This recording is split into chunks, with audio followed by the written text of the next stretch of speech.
broadcast, telecast, podcast, and whatever the hell else it is copyrighted by the Rad Network and the Rob and Steve Sports Show, all found at theradnetwork.com, and is for the private use of our audience. Any reproduction, account, or descriptions of this madness without the express permission of the Rad Network and Williams Broadcasting and Rob's Really Mean Lawyers is prohibited. So just don't do it. This is the Rob and Steve Sports Show, a show all about the thrill of Rob's victories. Rice has just set a Super Bowl record with 12 catches. He's in motion. Montana, touchdown, John Taylor. And the agony of Steve's defeats. Lions need a play right here. Got to keep this drive alive.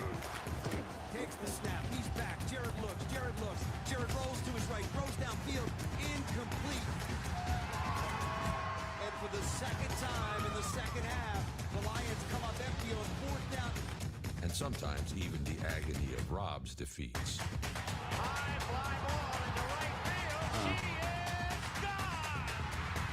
In a year that has been so improbable, the impossible has happened.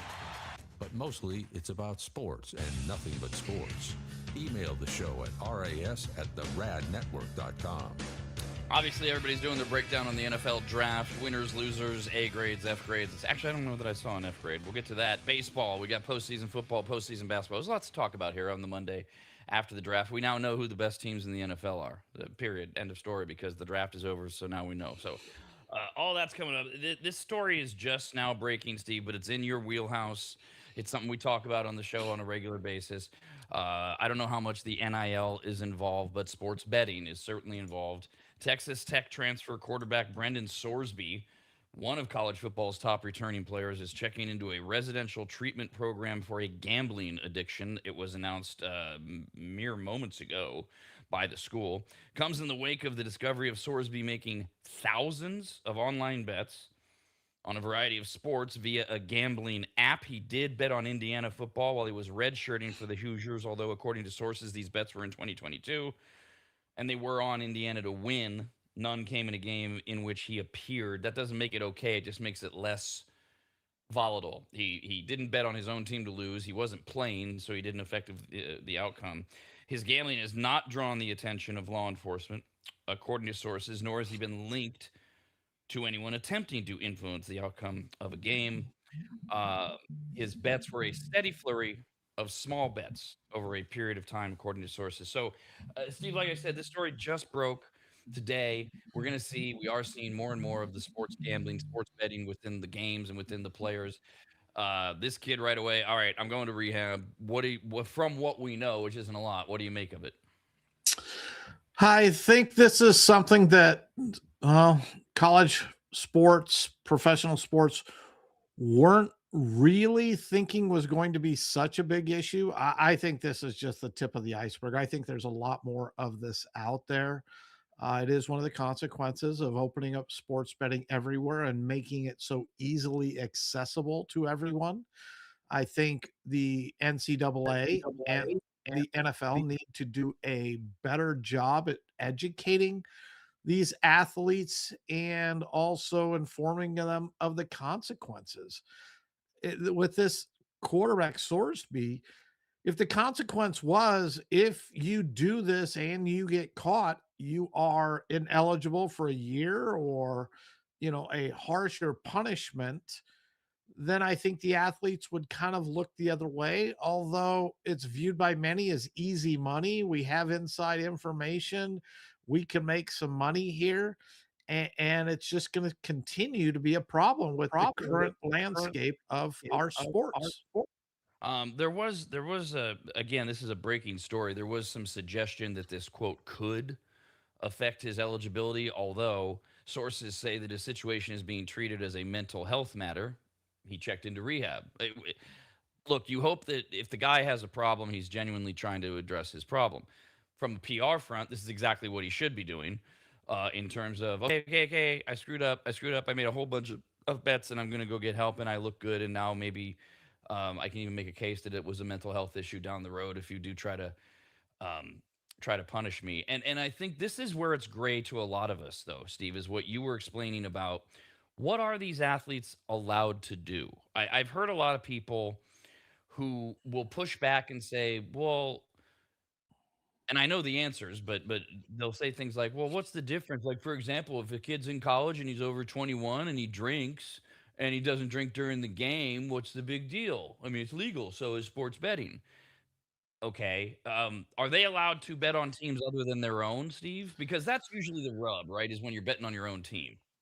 Yes, except you have friends who play elsewhere, and there's a lot of information that you have access to behind the scenes. I mean, we saw, the coach with the Lakers who sat there and sent out information injury updates for LeBron, Anthony Davis. That's one of the things that are out there for what their status was going to be for the game.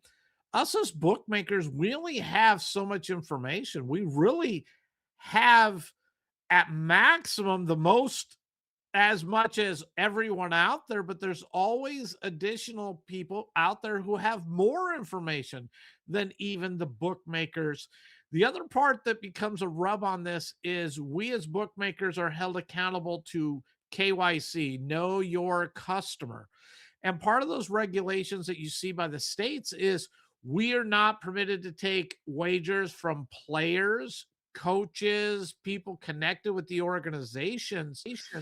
And in this situation, with all these bets that he made, if he's a high profiled, quarterback playing college football, somebody somewhere at wherever the sports books he was making should have flagged his account even before this and said, look, we have somebody here who's making wagers that they're not supposed to.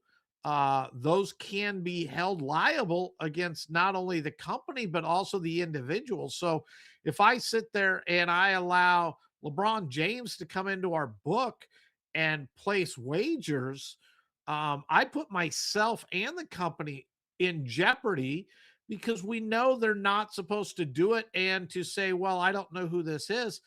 And I can go a step farther. I have received notices on multiple occasions of minor league teams that, like, say, the Sacramento Bees or whatever the Sacramento's baseball team's known as, when they River come Cat. to Reno, that, hey, look, you need to make sure that none of these players associated with the team are making any wagers on minor league baseball, because we now accept minor league baseball. We take college baseball. We take bets on all these different sports to ensure that they are not wagering on it so that we stay in compliance.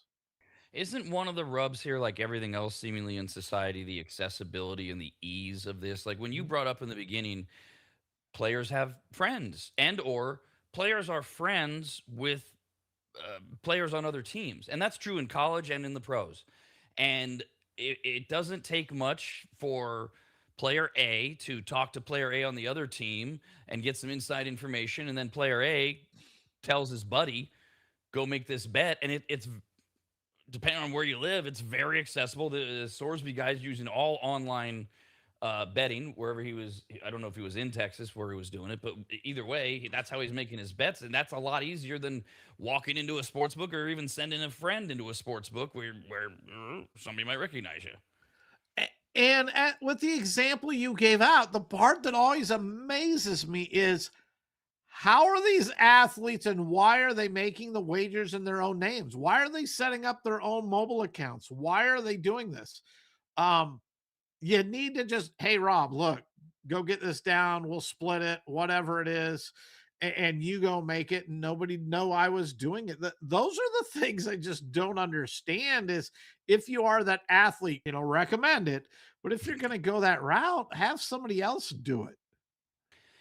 Isn't part of the problem that we have to recognize, and I deal this a lot on the other show where we're talking about something much more serious, where whether it's like political violence is in the news again, where there's an element of we have to accept reality here, where sports betting is here and it's exploding, it's wildly popular, and there's always going to be a way around the system. I mean, you just kind of gave out a couple tips, although we didn't endorse it. We, hey, look, it's not that. So we're not going to stop it entirely with it being as prevalent as it is. And is that where you go all the way back to, if you do get caught? It's like tax evasion. You can do whatever you want until you get audited. And then if they catch you, you're in a lot of trouble. So, okay, look, it's out there. You shouldn't be doing it. And if we catch you, this is exactly what's going to happen, and make the what's going to happen thing be harsh.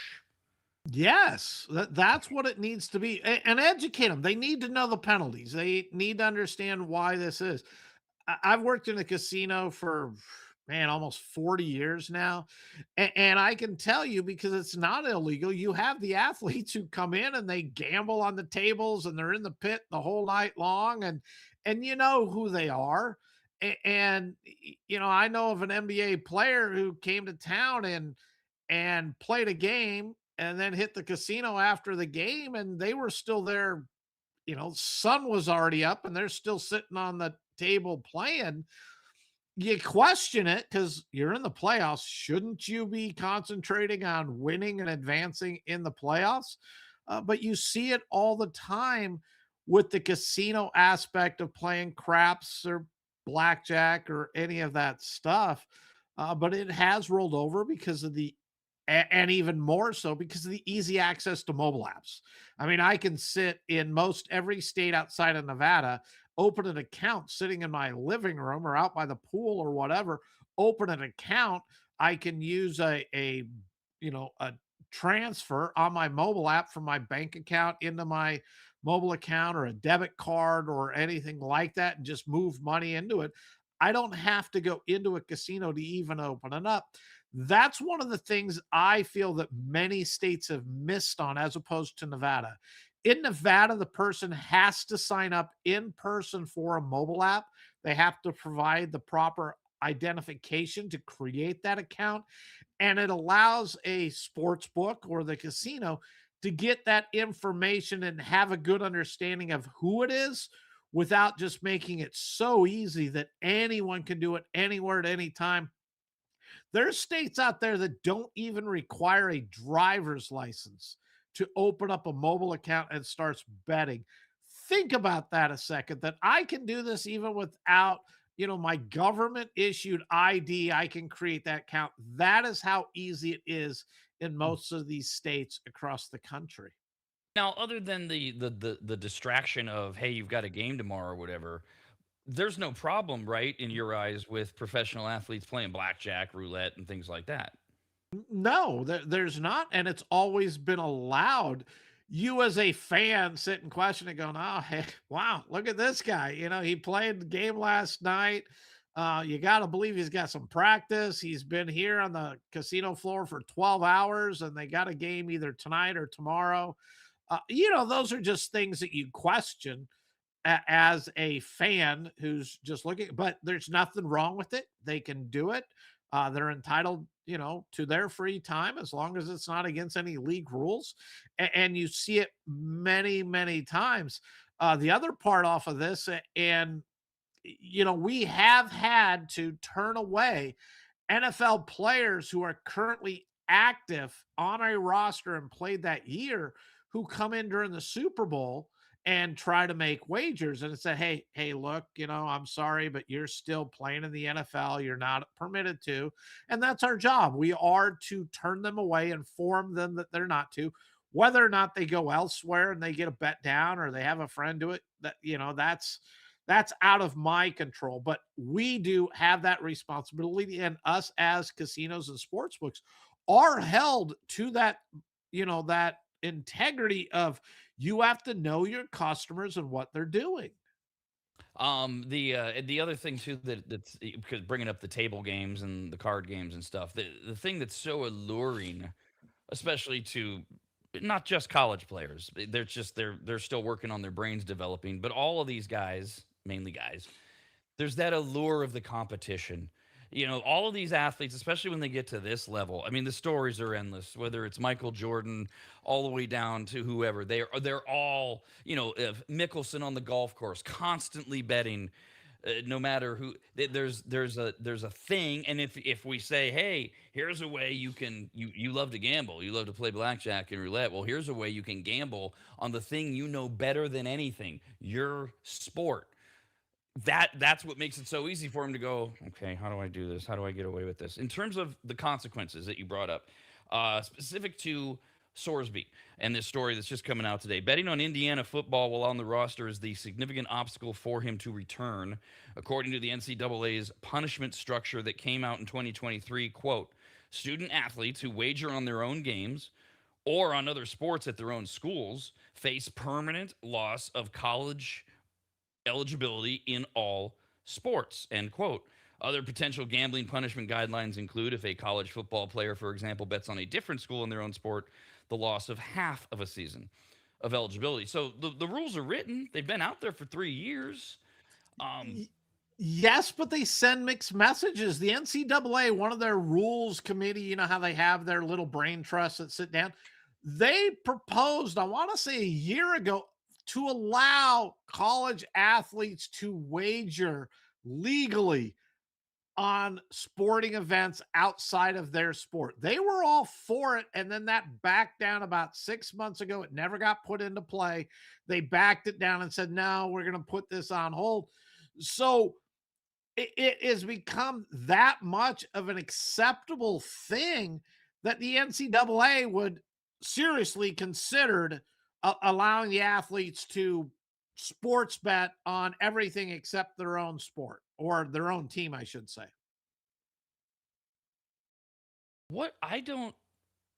I'm trying to find out what, even if it's like a nuclear unreasonable answer, I'm trying to find out the solution. There isn't one, is there? It's what I was saying earlier. It's going to happen. You just got to punish them when you find it out. Yeah, you just have to educate them and have the punishment and hold firm to it. It's one of those things that you hear that, you know, like, what is it? 90% of all people will steal if they know they're 100% going to get away with it. Look, if you know you're not going to get caught, a lot of people will do it anyway, even if they know it's wrong. Well, you could go down a real psychological rabbit hole there, because then you have to bring in the secondary group of people who know it's not likely they're going to get caught, or it's 50-50 they're going to get caught, and they still do it, whether you're talking about gambling or other things that we all choose to do in life. And that's how easy and susceptible this is. And you're so right. It is the tip of the iceberg. We're going to keep seeing these stories, and bigger names are going to come out until they actually get a handle on this in some way. I want you to explain something to me if you can. I don't know if you saw the clip. That's going to make it harder, but I can describe it because I watched the clip multiple times today. It's out of the NHL of all things. So Ducks forward Ryan Poehling, overtime goal yesterday, Game 4 Sunday, gave Anaheim a 4-3 victory, 3-1 lead over Edmonton. I mean, on Friday you were saying, I don't know about Edmonton. I didn't see it going this way, but we'll get back to that. But the Oilers say the goal shouldn't have counted. I thought, oh, whoa, I got to look into this. Okay. Because I didn't see the game. There were so many sports on this weekend. So here's the TikTok of it, and then I'll tell you what I saw in the video. Less than 3 minutes into overtime, Poehling fires a puck towards the Edmonton crease. It deflects off defenseman Darnell Nurse's skate, trickles behind the Oilers goalie, Tristan Jarry, who's in the first start of the series, by the way. Referee Jake Brank didn't signal for a goal during the play. In fact, he was positioned along the boards when the puck appeared to cross the line. There was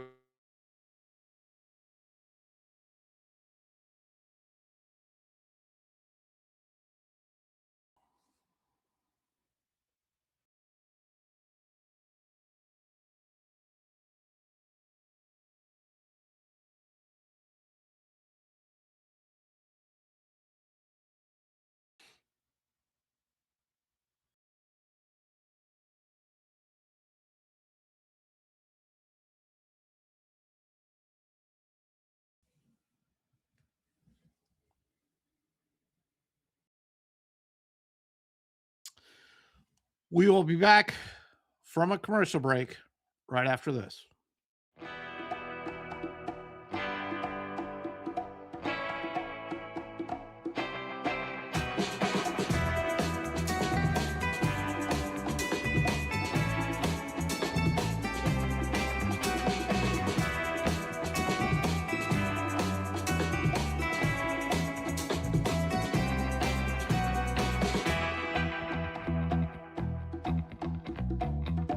If you've never heard of microseal, let me tell you what it isn't. It is not a really small marine mammal.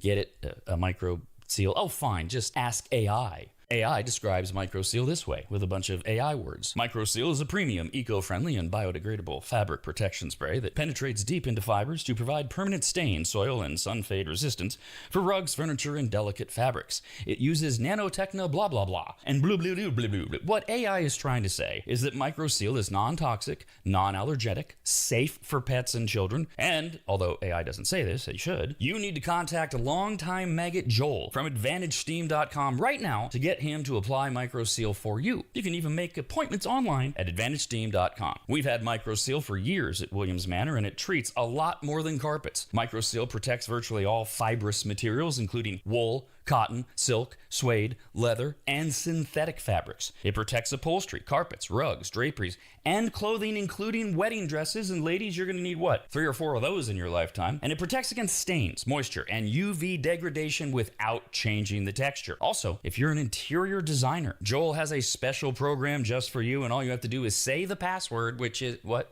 What? There's no password, I guess. Never mind. Whoever you are, contact Joel at AdvantageSteam.com. And if you're an interior designer, tell him, I guess. I don't know. That's AdvantageSteam.com, where you'll learn more about microseal and everything else that Joel offers at AdvantageSteam.com. That's AdvantageSteam.com. AdvantageSteam.com.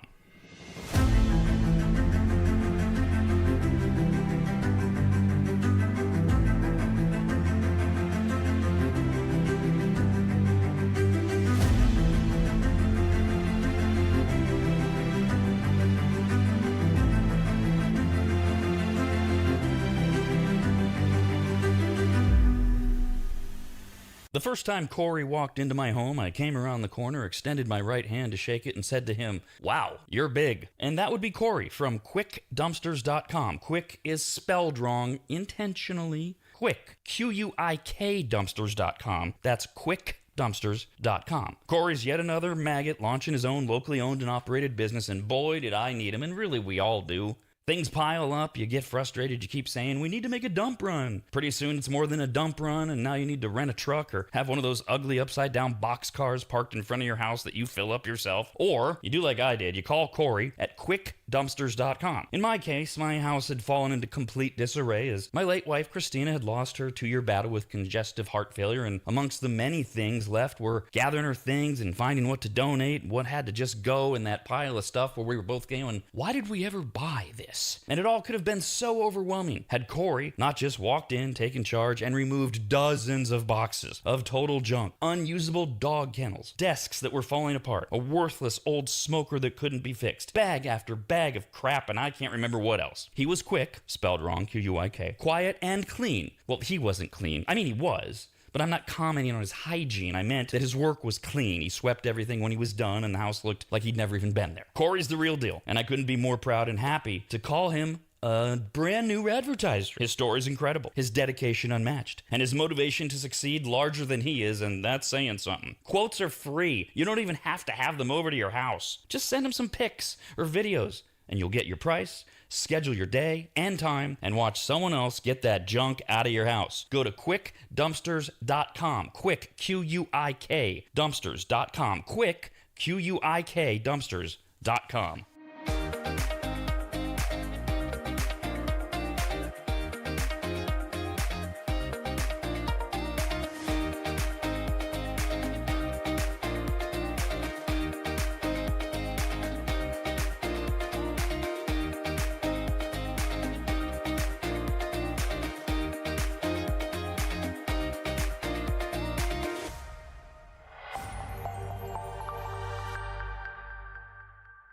Just two friends talking sports and only sports. Unless Rob goes off on one of his tangents. Email the show, ras@theradnetwork.com. Welcome back to the Rob and Steve Show. You can email us, ras@theradnetwork.com. Had a little technical glitch as we were starting to talk about this goal or not that's gone viral in the NHL. So let's go back to it. Our apologies. Wi-Fi, internet, we're all slaves to it. So yesterday, Game 4, Anaheim and Edmonton. Ultimately, Edmonton's down 3-1. But this question is this goal or not, made by Ducks forward Ryan Paling. Fires the puck towards the Edmonton crease, deflects off of Darnell Nurse's skate, trickles behind the Oilers goalie Tristan Jarry. No ref is in position to make the call. They ultimately huddle together for 90 seconds, which is an eternity if you're watching, because I watched the whole thing in real time after the fact. And the referee then announces that the call on the ice is a goal for the Ducks. This seems to be where this begins to become controversial. When you look at the replays, there is no ref that had his eyes on this as it happened. But when the ref announces the decision on the ice is that it's a goal, just like the NFL and everything else, well, now you need indisputable evidence that the goal shouldn't count to overturn the call on the ice. Now, again, I wasn't watching in real time, Steven. I don't know if you saw it live, so I don't know what they had access to when they were doing this. The way that ESPN writes the recap is that replays showed the puck appearing to cross the goal line, but the view was obscured by the blade of Jarry's skate. Okay, that may be true. Here's what we have access to, etc. So ultimately, the call was upheld. It was because that's what they said on the ice. Good goal. Well, when you see the replays that they have this morning from the clips, the overhead replay is very clear. It was a goal. It went right through. So the call, they got the call right. They fumbled it the way it was done. But I don't understand all this outrage from Edmonton over ultimately. They did get it right. It was a goal. Sorry, kids. Yes, I did not see this live as you did not watch the video of it. And the first question that came to my mind is all the goals in the NHL, when it's scored, the light goes off. You see it, the little police light, showing a goal was scored. Well, I don't recall seeing it go off for that in that situation. And if it didn't go off, and my understanding was they then huddled for about 90 seconds. They made this determination. I've come to the conclusion through the years that, like in the NFL, you call it a touchdown because then we can review it. Where if you don't call it, then it takes a challenge to review. You don't really want to penalize a team. And I don't know what the rules in the NHL are regarding that. So I understood them calling it a goal. Let's go look at New York. And to me, it was clearly a goal. They know the thickness of the blade, how wide it is. You saw it. Even if you took that, there's there has to be an eighth of an inch to a quarter of an inch of that puck that was past the line. So I don't question whether or not it was a goal or not. I firmly believe it was a goal. But how, if the light didn't go off, which would have settled it all right there, how do you then really call it a goal when your technology you have in place? And I've seen many goals over the years that just barely cross that line and that light goes off. If it didn't go off, how come? So your understanding is the light is automatic. It's automated. When the motion senses that the puck is going over the line, the light goes off. I believe so. And I could be wrong with that, but this will be another case of use the technology. You have it. It's there. You got the overhead and you can say, oh, well, the skate blocked it, so it didn't get the real. There's technology out there that you could cover up most of the puck with something. I mean, my leg, and I believe you're going to have the ability to tell if the puck crossed the line, because there are chips in the puck as well. I'm sure they don't have it necessarily in the ice, but you have to believe the technology's there. Let's go, refs in the NFL. Hold out. Let's move more and more technology into it so we don't get things like this to happen. Only because you said something, because it's a non-announcement. It's a non-statement. What is he supposed to say? But Roger Goodell asked about negotiating with the officials, and the NFL says, quote, "We're not itching for a lockout." Well, what else is he going to say? It's not an update of any kind. Yeah, we really want to lock those refs out. So And I never want to see it in any sport. I will tell you, this is the first time ever that I can recall that I'm actually hoping for a lockout in order to advance an agenda I believe that will make not only the NFL, but all sports better from the fan experience and from the leagues themselves. because our theory is, and there's scuttlebutt out there. It's not getting a lot of play. The NFL's it's a big business, and you got to be careful what you leak and where you are in your career and stuff. But let the refs, the refs. We're being told it's about money, and what a lot of people believe is no, it's about technology, and the refs don't want to. They already don't like that New York's going to be more involved thanks to the winter meetings. Or the owner meetings, sorry, winter meetings is baseball, saying that, hey, you're going to have direct contact with New York. And so they're pushing back against technology. Let them go. Let them strike. The NFL comes in. This is the Machiavellian theory. The NFL comes in and says, okay, replacement refs, we're going to go even further with technology because you guys don't know what you're doing. And we don't need another one of these, touchdown, non-touchdowns in Seattle or whatever it was last time we went through this. Or was that Green Bay? Anyway. It was Green Bay against Seattle in the game, but I believe it was in Seattle. I see. At least I had both the teams right. So we're going to make everything technological. Yeah, the balls have chips, and we just haven't been using it all. And then when the refs come back, too bad. This is the new reality. And then if the NFL can establish that loggerhead, then it makes it easier for the NHL and Major League Baseball. That's the theory. And it's ironic that it comes up on a play that they did ultimately get right, although not by doing anything right. They got it right, but just in the wrong way. What about, Steve, on the ice? Edmonton down 3-1. I know you were on Edmonton, but this much? I didn't see 3-1. I would have thought 2-2 at this point, and maybe the Ducks win it in 7, and they could still win it in 7. But the Oilers, just disappointment. You look at the Oilers, you look at the Maple Leafs, you look at some of these teams that have such great players on their team, and just postseason seem to just underachieve. And you wonder, and I know Austin Meadows got hurt with the Maple Leafs this year and was out, and that set him back. But even when he was playing before he went out for the rest of the season, they weren't playing very good. So we want to see the Stars. That's who we know in the playoffs. It's just disappointing when these teams that are loaded just continue to not have success. And then you have the Sabres. Game 4, first round series. Sabres waylaid the Bruins 6-1 in Boston and take a 3-1 lead in their first series. Now the Sabres can finish it off tomorrow night in Buffalo. Oh, they're going to go insane if they win that. And Buffalo, if you're tangentially paying attention, haven't been in the postseason in 15 years. Finally got their first win, trying to put the Bruins down, and they've got the Cinderella sweetheart story for a lot of hockey fans and tertiary hockey fans, which is kind of where we're at. Steve, you even said, let them hoist the cup. I'll be good with that story.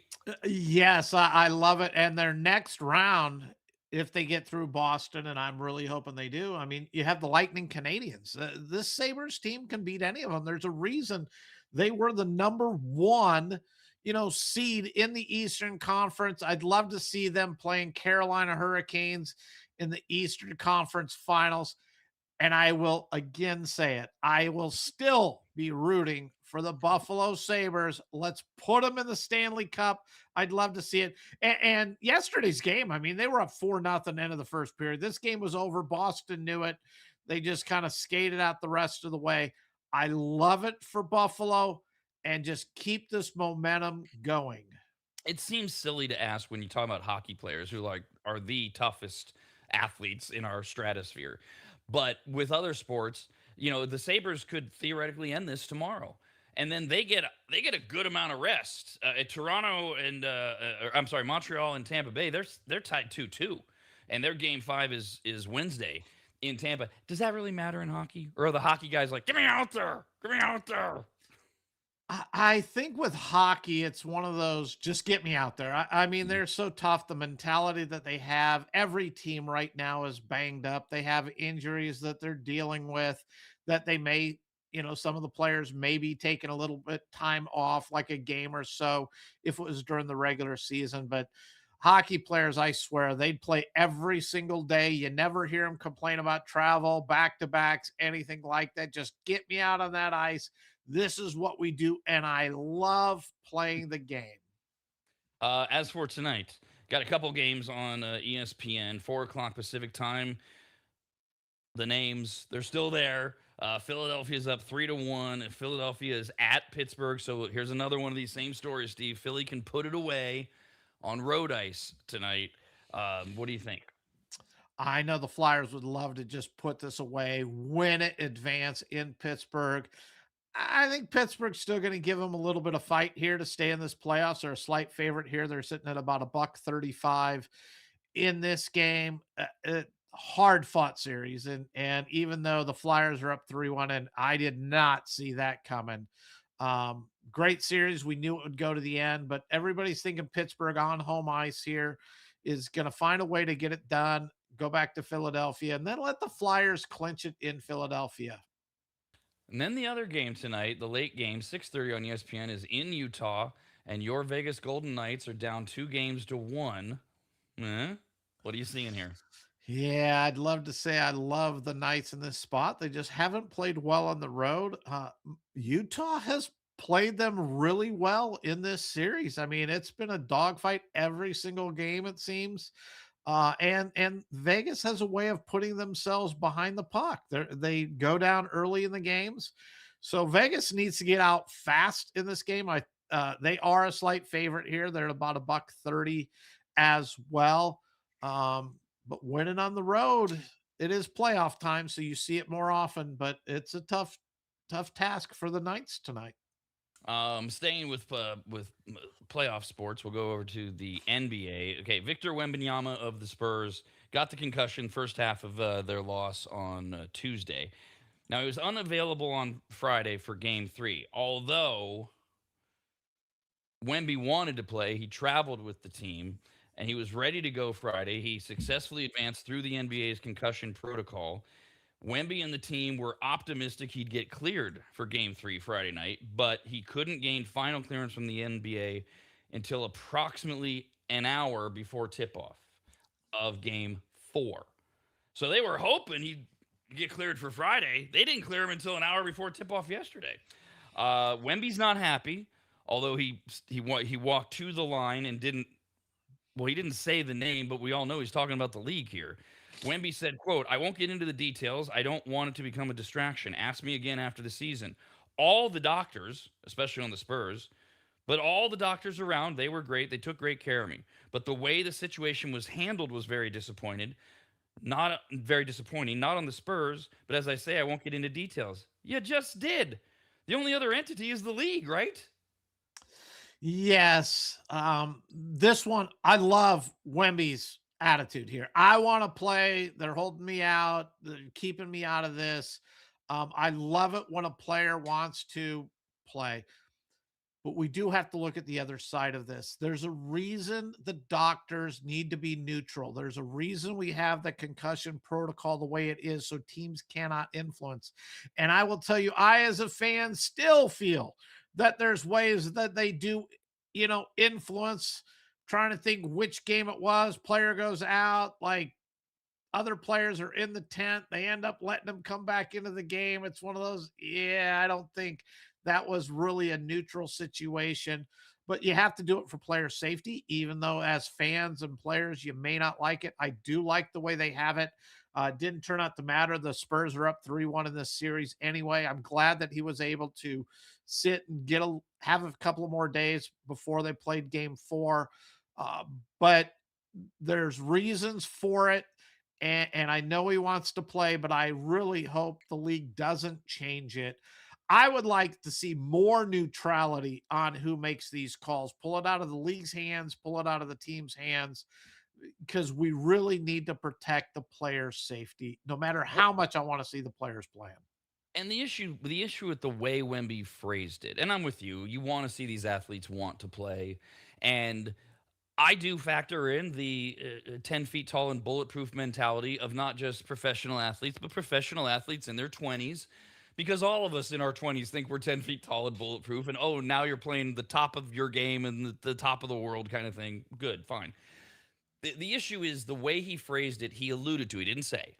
He alluded to all of the doctors were great. They took great care. He didn't say the doctors wanted me to go back in. But he kind of makes it sound like I'm going to mention everyone except the NBA, right? And I'm disappointed. Well, the issue I have with that is he doesn't know. The doctors, let's pretend the doctors are completely neutral and they're objective and or they're scared crapless, okay?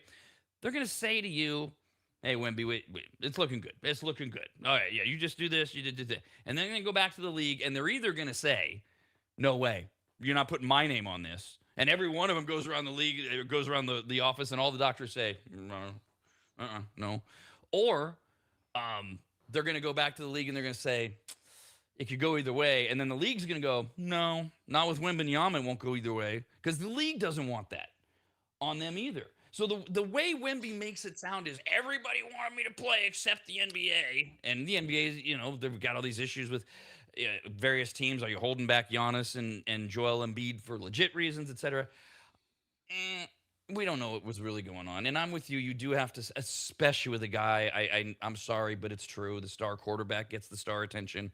And with the face of your league for the next 2 decades, the one in a game against Portland on a Friday night, they're not going to push you back. They're not going to rush you back. Yes, but I thought the article you had read there, he said the Spurs doctors all said he was okay.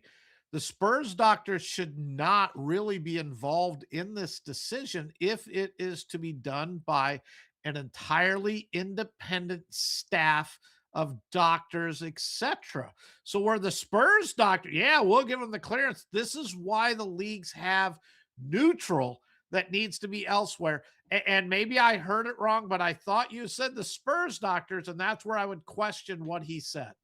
So the full quote was, he did, but there was more to it. The full quote was, ask me again after the season. All the doctors, especially on the Spurs, but all the doctors all around were great, took great care of me.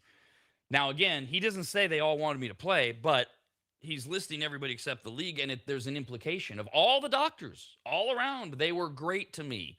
In other words, they wanted me to play. He didn't say it. He's smart, but that's what he's implying. I don't think it's right of him to imply that based on what we know and the little scenario that I played out. And I love Wemby. And if it was the league, then sorry to say this, but shame on the league, because the league shouldn't have any say in this really either. It needs to be the doctors. The league, I as a fan would sit there and say, oh, the league just wants an extra game in the series so they make more attendance, they make more money. So they're going to go this route to ensure the series gets extended. And that should never even enter anyone's minds. It shouldn't be a factor, which is where the league shouldn't be involved in that decision either. The doctors, whoever it is, they should have the final say. And then the league says, yeah, okay, look, this is what they said. Because I think it also gives the league a way out with, look, this is our doctors. There's an issue here. He gets hurt. Something comes up that he shouldn't have been cleared.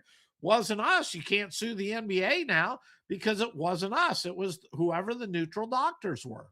Which is why I want to believe, and I do believe, I think he had great doctors who know how to talk to their patient, and they all walked back to the league office and said, no, play on Friday. That's our official decision. And, it's not going to come out unless, your scenario of the NBA has to stand up and defend it or something. That's what I hope, quite honestly, happened, because then it would be the good, everything would have worked right. Who knows? Maybe yes, everything would have worked correctly. That's been put in place.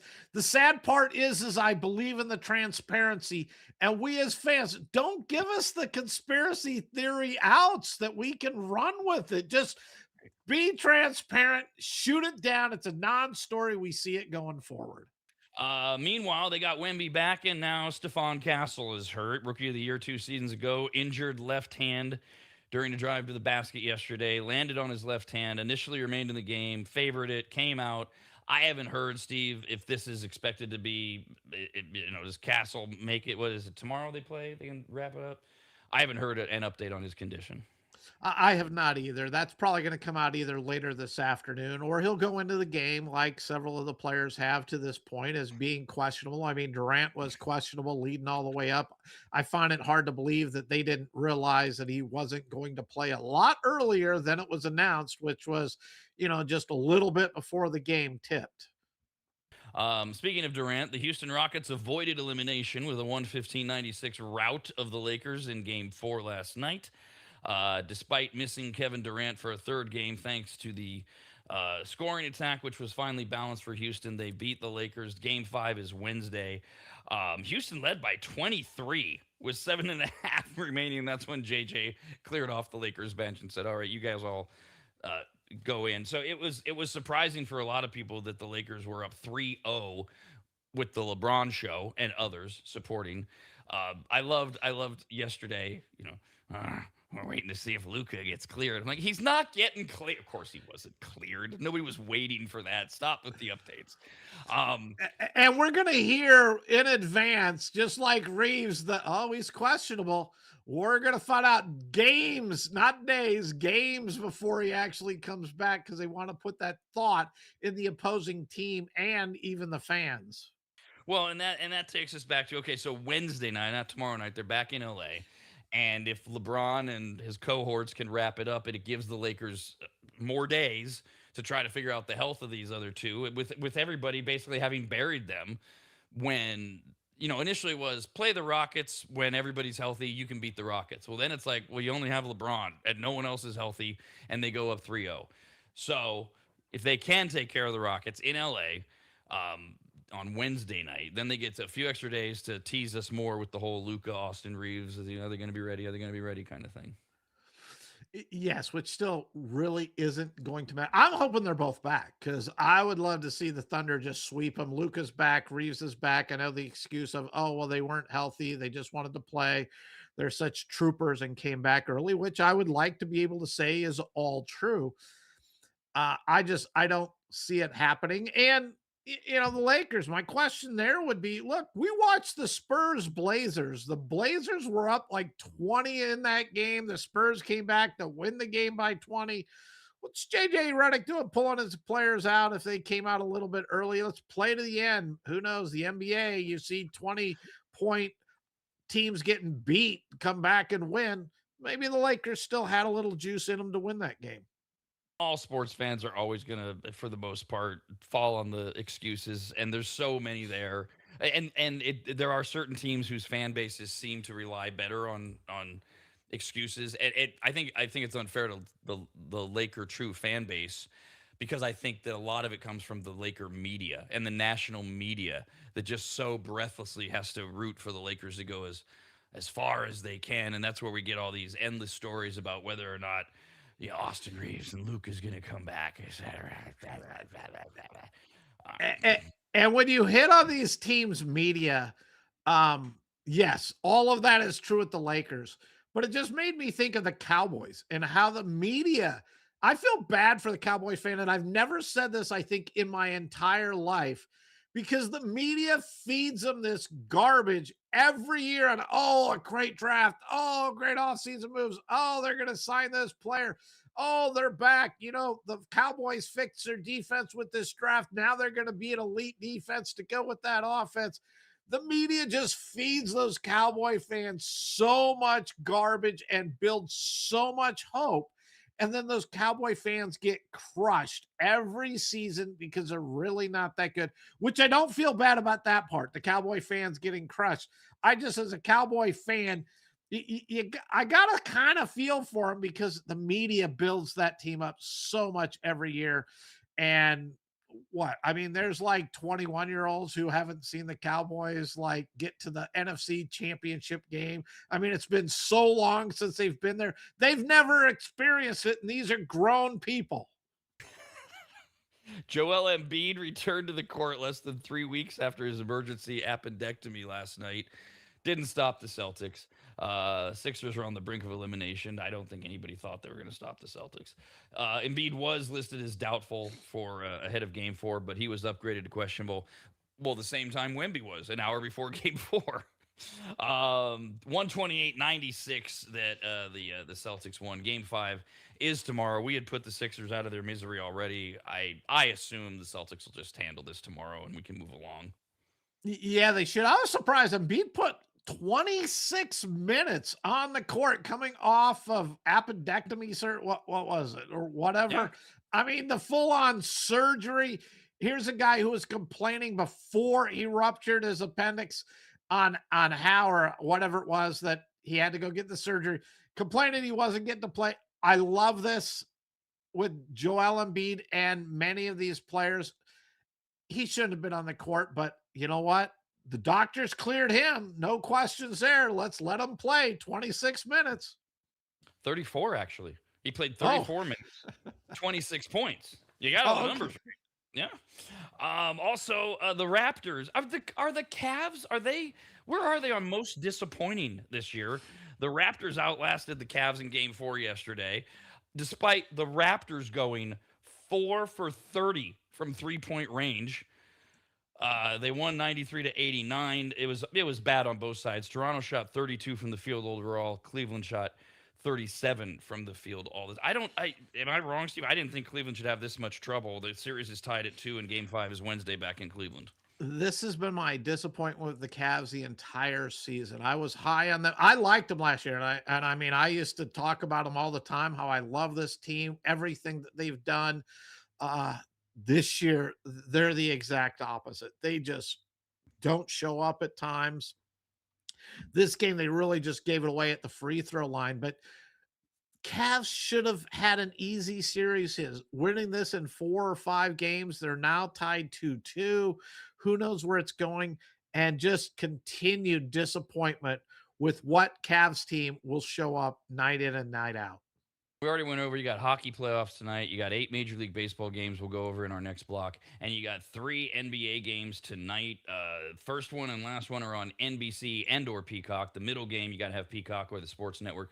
We'll just go in order. 5 p.m. We start, Steve, with your Detroit Pistons, who are down 2-1 and at Orlando.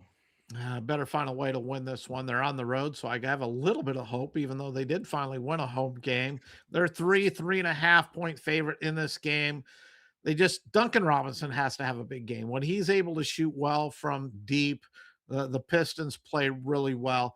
It just shows how the playoffs are a different animal than what you see during the regular season. It isn't, the Pistons were one of the best teams in the NBA with transition points. Well, the playoffs become much more half court game, which I think should fit the Pistons style in the sense that Detroit is a very physical team, and normally physical teams will play that slow down half court game.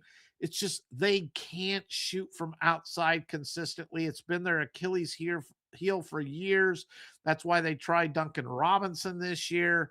And again, when he's on, they're good. Detroit should win this series. It's gonna go 7, but Detroit should find a way, I'm hoping, to win this series. So that game's at 5 tonight on NBC and Peacock. In the middle on the Sports Network and or Peacock. Talk about putting people out of their misery. OKC, do they just finish off Phoenix at home and go in Phoenix rather, and just sweep the series and be done? Yeah, I'm hoping. They lost Williams, point guard, well, one of their guards in the last game, late in the game. I haven't been able to see an update on him at this point and how serious that injury is, but it's all right. They have the depth, and just put them out of their misery, rest up, get ready for that next round against the Lakers so we can see them sweep them as well. And then at 7:30 back to NBC or just stay on Peacock. The big one, the one we had going 7. I mean, it still could, but Minnesota's up 3-1. They're back. They're in Denver. So, Denver needs to, we're back now. Okay, you're going to win. And then are we going to go? Because 3-1, Steve, I don't know if either one of us saw us getting to that point. I didn't see it. I'm just think it's a shame that the Timberwolves, I mean, Anthony Edwards is now, I think he's questionable for this game. DiVincenzo's now out for the series, so he won't be there. That's 2 big players for this Timberwolves team. I'm just hoping that in the next, 3 games, they can find a way to win just 1 game out of this to advance to the next round.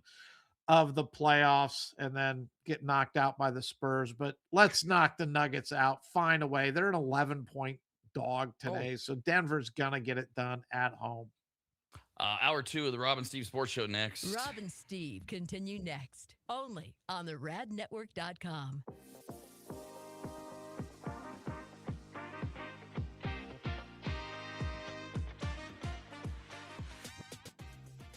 Longtime maggots will remember Greg from MAP. MAP, as in Maximum Athletic Performance, which guides you to better output through better ingredients, also known as nutrition. Greg has been on the Rad Show many times and will be again, as he simplifies nutrition and helps us all understand what actually works when it comes to fueling our bodies, almost all of which can be found at maptrition.com. Every product is formulated with clinical precision and backed by science and purpose, and maptrition.com has something for every fitness level, even those of us who barely have a fitness level. With nearly 20 years as a nutritionist and a specialization in sports nutrition, Greg works with athletes and everyday individuals to optimize performance, energy, and overall health through smarter fueling strategies, all of which starts at maptrition.com. At the very least, we should all be taking daily multivitamins, and Greg has his formulated for exactly what a man or woman's body needs. Protein is in, but maybe instead of getting yours from mac and cheese with extra protein, you get it from maptrition.com. And of course, all things workout, training, and exercise are available as well. From pre-workout to creatine and other muscle builders to recovery supplements and more, all at maptrition.com. From morning breakfast essentials to post-workout recovery and everything in between, maptrition.com's full range of supplements, proteins, and wellness products are built to power your journey from start to finish. Check out all the products and find what's right for you and order it shipped to you all at maptrition.com. That's maptrition.com.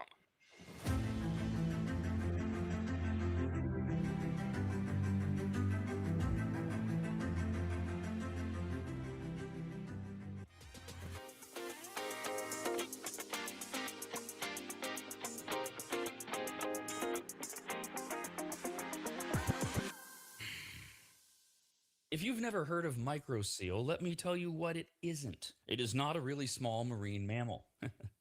Get it?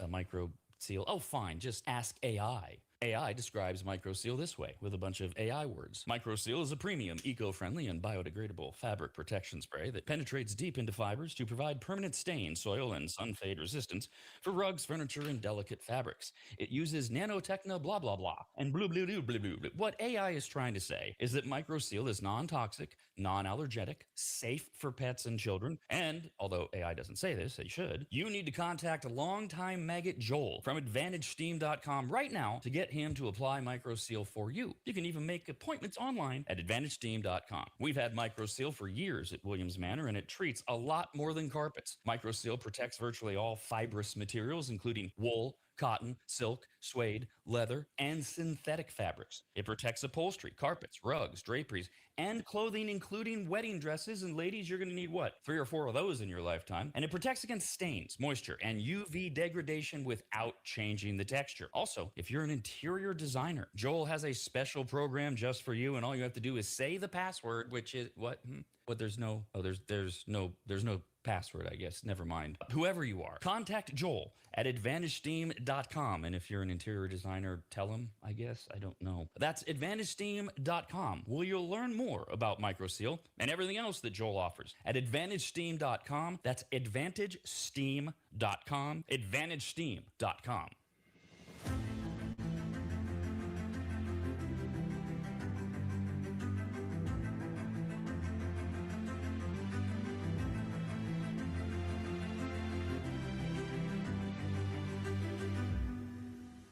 Just two friends talking sports and only sports. Unless Rob goes off on one of his tangents, email the show, ras@theradnetwork.com.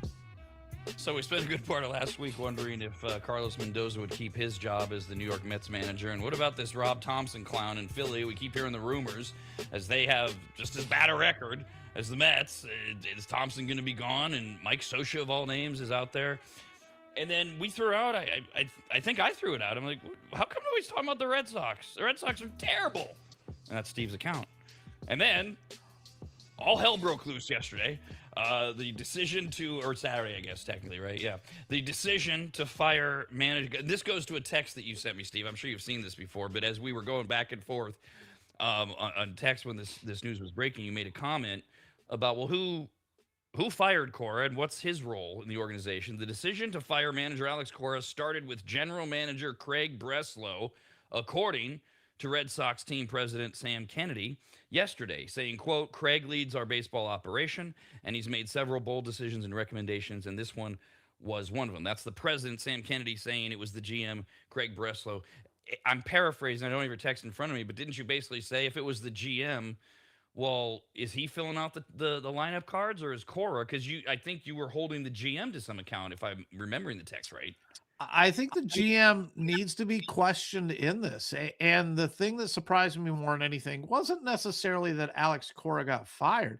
It's like they burnt the whole place down. They took out the bench coach, the third base coach, the like hitting coach, the game preparation coordinator.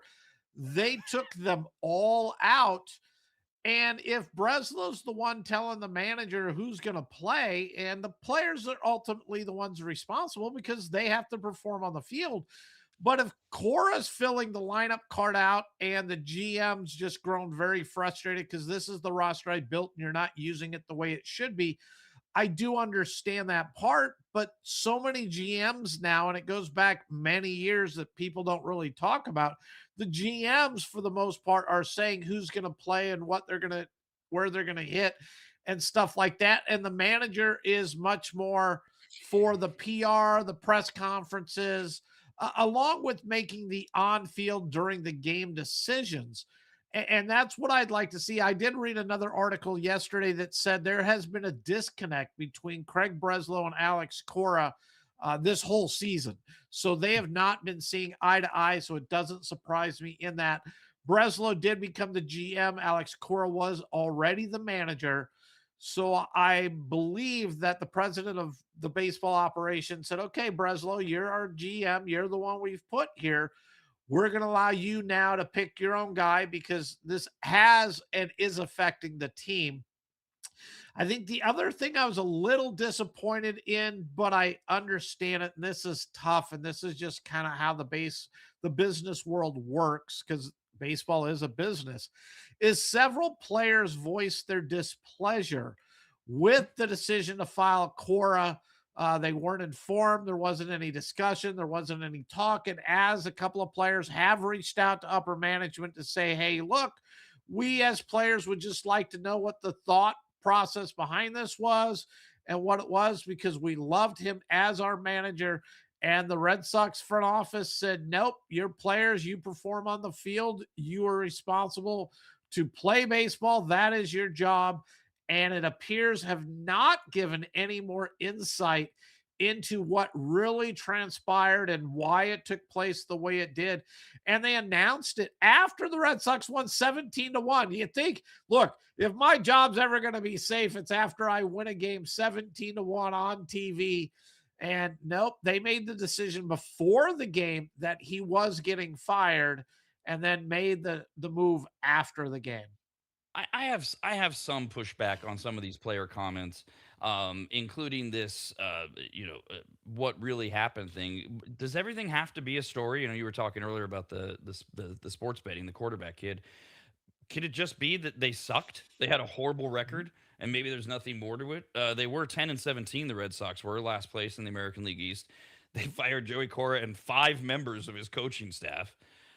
They've named Chad Tracy, a former major leaguer and manager of the AAA affiliate, interim manager. Cora, it wasn't a financial decision. He was in the second year of a 3-year, $21.5 million extension that he signed in July of 24, making him one of the highest paid managers in Major League Baseball. Two of the players that have come out on the record, outfielder Roman Anthony, who played for Tracy, the interim manager, said the team will be held to the same standard and that things are going to turn. So Roman Anthony he's a fan of the interim manager, at least. But a couple guys that aren't fans of what happened begin with veteran shortstop Trevor Story, who told reporters that the explanation given to players from Breslow and Breslow again is the GM, about Cora's firing wasn't, quote, satisfactory, end quote.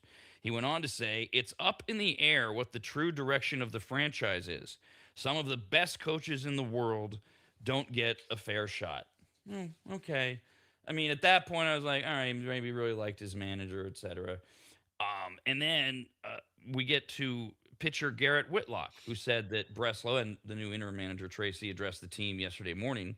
Whitlock says, quote, they made it very clear that we get paid to play baseball and we need to just focus on playing baseball. So that's where we're at, end quote. And then Trevor Story came back around and said, if this shows us anything, it's we're here to play baseball and that's it. We don't make decisions. We don't have any input on that. I'm torn on this, Steve. That's how they perceived the message, and that's bad. That's not a way to build morale. That's not a way for the new guy to come in and put his arms around the new guys or, his new team. But letter of the law, yes, Mr. Stacy, this is Major League Baseball. It's not the NBA. You're here to play baseball, and you really don't have any input, especially if your name is Trevor Story or whatever your name is. This isn't how it works in the MLB. And so I'm torn on this, Steve. I don't like that the guys feel like they're just stonewalling them. This is like what we always talk about, the Red Sox or just teams, not the Red Sox. Ownership, management, culture. This seems like there's a lot more going on here in Boston. But by letter of the law, I don't need my baseball players deciding who is or isn't, making the decisions. That's not how it works. I agree with you. The players, look, you wanted him to keep his job. You should have performed better on the field. You shouldn't have been sitting at 10-17. Trevor Story, here's a thought. Why don't you hit a little bit better? Whitlock, do a better job at concentrating and being prepared for the game and getting hitters out. It is the harsh reality that baseball is a business. It's not a hang out with your best friends and we love the environment. And we want to win, but having fun is more important. Again, I'm using the extremes here. I think there is more to it, but I think it's just how business as a whole has changed. And I'm going to go to the Yankees. And the Yankees, most storied franchise in baseball. I don't think anyone could even come close to giving, another team as good, 27 championships. I know there's the Dodgers out there, etc. But the Yankees for so many years did not permit facial hair. Oh, yeah. Well, a couple of years ago, the players came and the Yankees caved and they allow facial hair. Well, like a week ago, we haven't discussed this on the show, and I don't even know if it's been a week, but the Yankee players went to management and said, we want to wear our dark navy batting practice jerseys as an alternative jersey on the road, and we want to be able to wear that. The Yankees are, I have to believe, are the only team in all of baseball that has stayed so true because of their tradition. The Yankee pinstripe uniforms at home, the Yankee grays on the road. There's never been a variation, I don't think, ever. They do not have a City Connect uniform, which stands firm to we are the Yankees. This is the gold standard. And the Yankees management, and I know you got to feel for the players, and the world has changed since COVID. It really has. But I'm kind of disappointed that the Yankees management, all their history, and this is the Yankees, now have said, you know what? Okay, by a majority rule or whatever it was with the players, okay, we're going to now have this alternate jersey. I think they're killing that tradition. Other teams, look, wear the City Connect. You've worn other jerseys throughout your history or franchise. The Yankees were the one true franchise that never deviated in their history, to my knowledge, and now they are.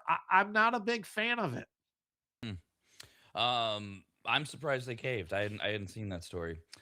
With Alex Cora out with a career record of 620 and 541, they're already talking about how soon he'll manage and where that will be. Many people pointing out, you think the Mets aren't at least asking themselves whether they should hire Cora now and get rid of Mendoza. Then you got the Astros. Joe Espada, he got the old confidence booster from the GM, Dana Brown, so we know Espada's on his way out. And Cora used to be the bench coach for the Astros, and then they get to the money shot. How about the Phillies, who by the time everybody gets back to where they belong on Tuesday, maybe Cora is managing the Phillies. Rob Thompson still technically the manager, but they are grossly underachieving. They're losing endlessly. And what have they lost? One out of their last 11 now or something like that. And then you've got Dave Dombrowski of the Phillies, who loves Joey Cora from their days together in Boston. So right away, Joey Cora gets fired, and he's now like top of the list for 3 different teams, at least 2 of whom may have managerial openings very soon. Yeah, and Alex Cora is a wonderful manager. I'm sad to see him go for Boston. Honestly, I thought he'd get fired at the end of last year, so it doesn't surprise me that he was let go. I'm hoping that he's able to land. Those are all great spots. He should be a manager in Major League Baseball. I think the game is a better game when he is managing one of the teams. I'd love to see him go to Houston just because of that connect. I don't know if he fully can because he was one of the coaches that got suspended for that time for the Astros cheating, and hopefully we've moved beyond that. The Phillies make so much sense because they're a train wreck. I cannot even explain it, them along with the Mets. So I'm hoping he lands somewhere, but I honestly think he's going to take off the rest of the season before he comes back.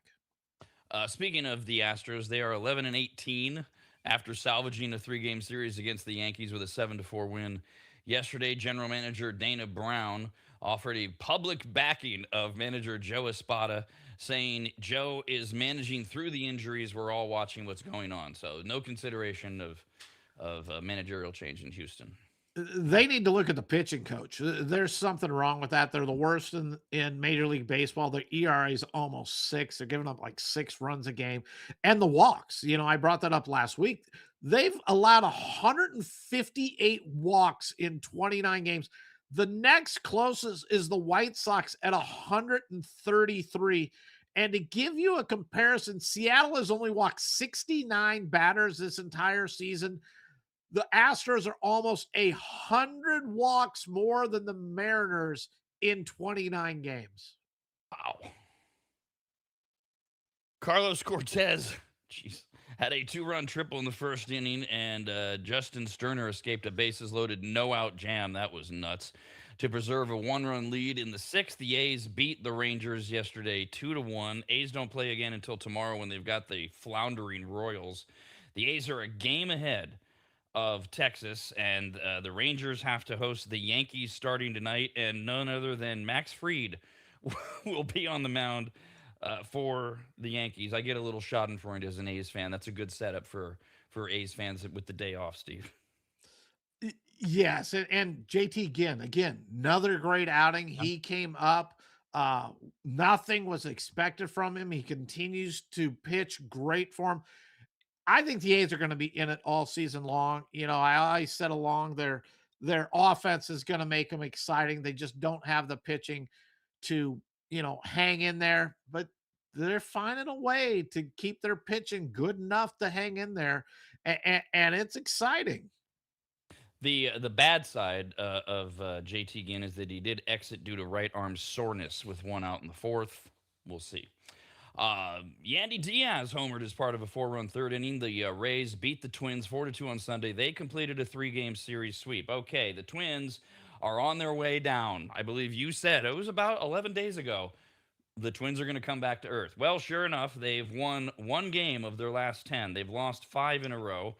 Tampa Bay has now won 4 in a row and is just a game and a half behind the Yankees. Tampa Bay plays at Cleveland tonight. The Twins have to host Seattle. There's 2 teams that are both going in the wrong direction. I mean, Seattle's has recently, they've won 4 in a row, I think. So they may be finally rebounding.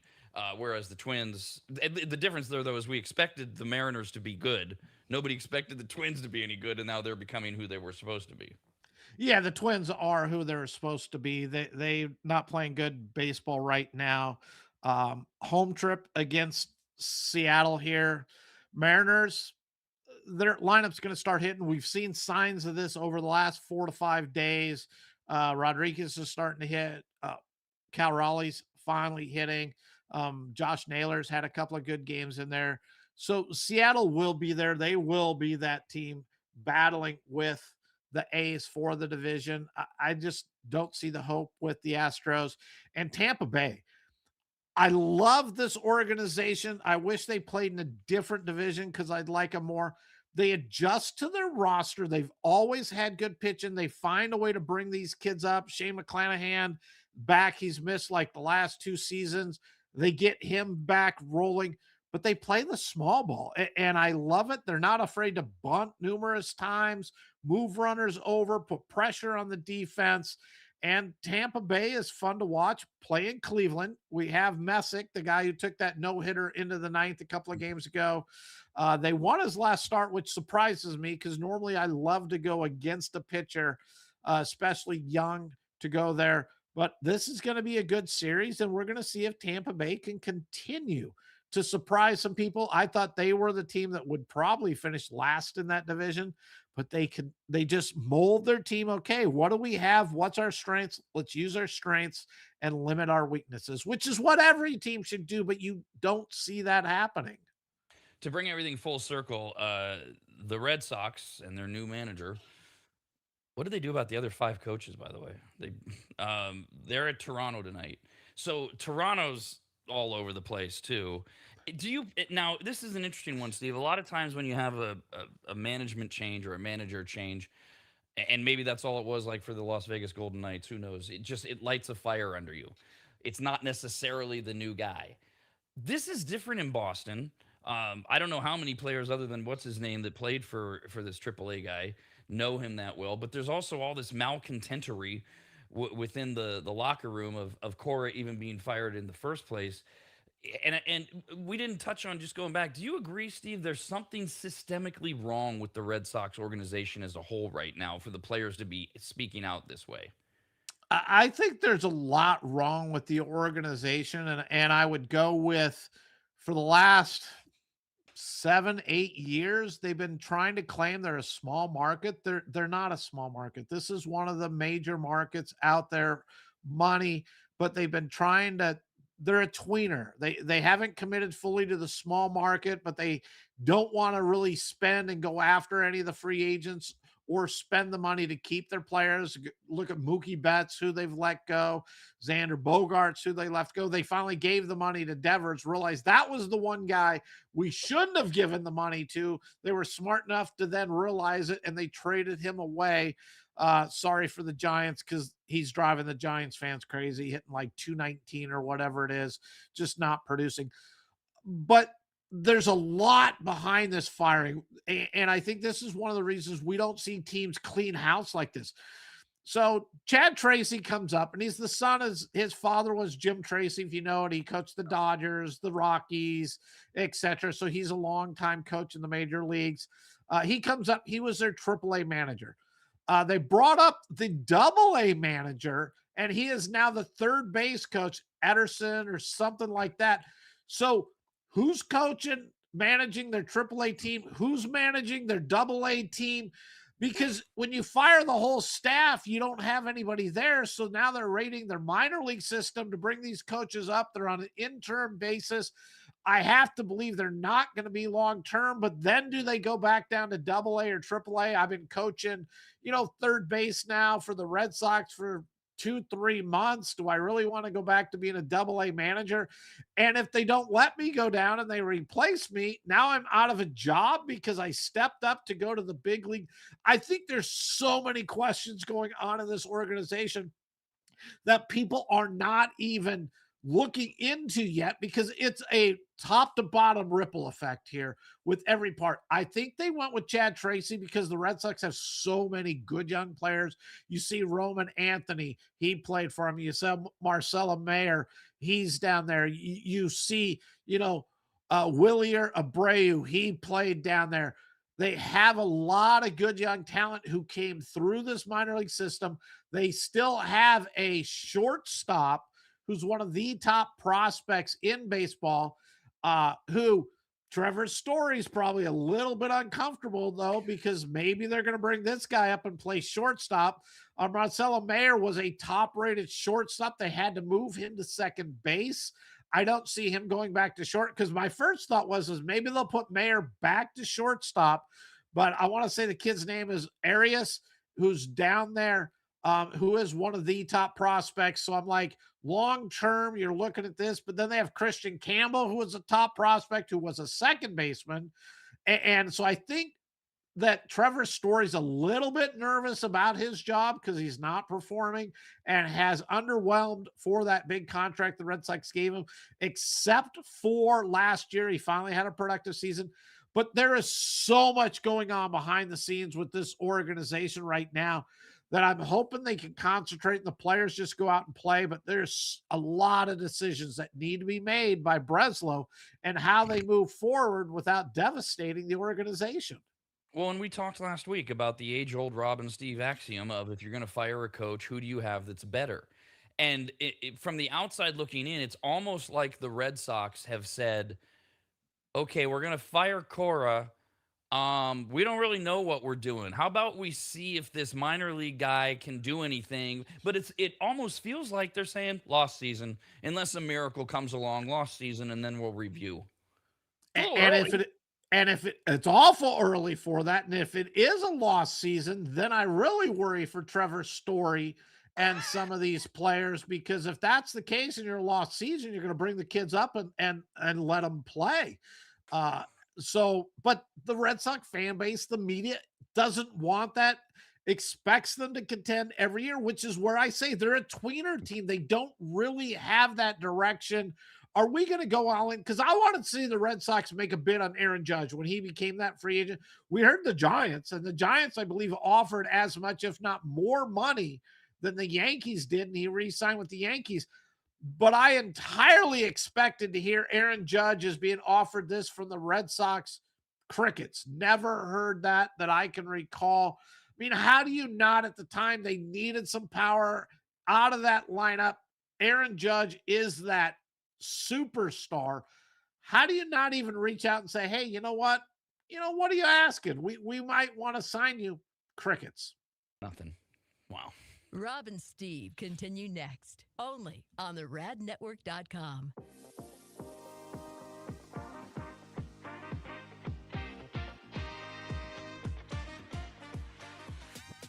Longtime advertiser Sue Berry, that's Berry with an A, is more important now than ever. Sue and her team have been serving Northern Nevada and the outlying areas for 30 years, and her experience in both commercial and residential lending is vital, as every day we're bombarded with news of interest rates, the market, the economy, and a bunch of other stuff that Sue can actually make sense of while everyone else's eyes glaze over. Now remember, it's Sue Berry with an A, B-A-R-R-Y, SueBerry.com. Most people think berry is spelled like a fruit or Halle Berry, but no, it's Sue Berry with an A, like soul singer Barry White's first name. I've heard people say, stop that. Sue is a broker versus a retail lender, which means she can shop over 150 different lenders to get you the very best rate possible. And on average, someone who uses a broker like Sue saves over $10,000 per loan, which includes refinancing. And if you have a rate at 6.5% or higher, call Sue for a free quote now on a refinance. Sue Berry and her incredible team from Barrett Financial can be found at SueBerry.com. That's Berry with an A. I've been working with Sue and recommending her to you for years. All you need to do is call her now so she can get you pre-approved. Just call your residential and commercial lending expert, Sue Berry, at 775-843-9983. Oh, Rob, stop. You're going too fast. What was the number again? 775-843-9983. Or just head to SueBerry.com. The number's right there. Berry is B-A-R-R-Y. Sue Berry with an A.com. That's Sue Berry, B-A-R-R-Y.com. SueBerry.com. Disclaimer, Sue Berry, NMLS number 366040. Barrett Financial Group, LLC, NMLS number 181106, Nevada 5091, Equal Housing Opportunity.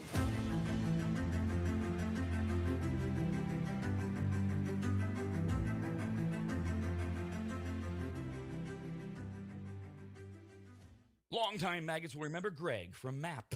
M-A-P, as in Maximum Athletic Performance, which guides you to better output through better ingredients, also known as nutrition. Greg has been on the Rad Show many times and will be again, as he simplifies nutrition and helps us all understand what actually works when it comes to fueling our bodies, almost all of which can be found at maptrition.com. Every product is formulated with clinical precision and backed by science and purpose, and maptrition.com has something for every fitness level, even those of us who barely have a fitness level. With nearly 20 years as a nutritionist and a specialization in sports nutrition, Greg works with athletes and everyday individuals to optimize performance, energy, and overall health through smarter fueling strategies, all of which starts at maptrition.com. At the very least, we should all be taking daily multivitamins, and Greg has his formulated for exactly what a man or woman's body needs. Protein is in, but maybe instead of getting yours from mac and cheese with extra protein, you get it from maptrition.com. And of course, all things workout, training, and exercise are available as well. From pre-workout to creatine and other muscle builders to recovery supplements and more, all at maptrition.com. From morning breakfast essentials to post-workout recovery and everything in between, maptrition.com's full range of supplements, proteins, and wellness products are built to power your journey from start to finish. Check out all the products and find what's right for you and order it shipped to you all at maptrition.com. That's maptrition.com.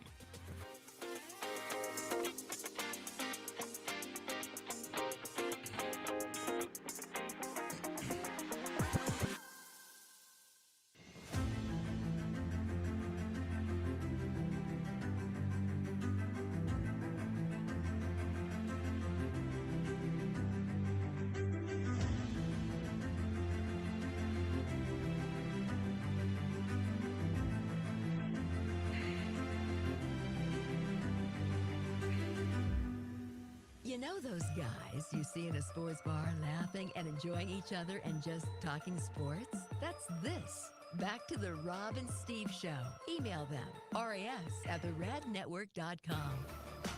It's what we call in this business Draft Monday. No, Draft Monday isn't the Monday before the draft. It's the Monday after, when we're all oh so sure of what every NFL team did in the draft,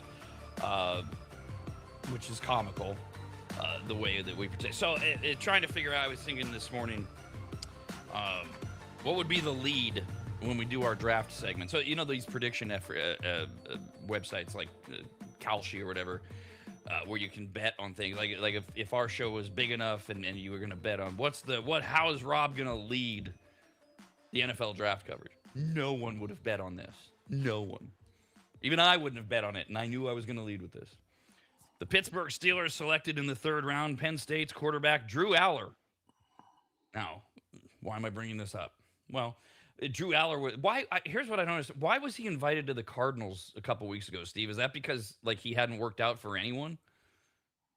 I think the Cardinals were looking at, if they didn't get Ty Simpson, because they weren't taking him with the third overall pick, what other quarterbacks they might need to go after. Okay. They have their backups there, with Gardner Minshew and Jacoby Brissett, and just looking and feeling their way through it to see if there's anyone that they felt comfortable with drafting in the second round or third round or wherever.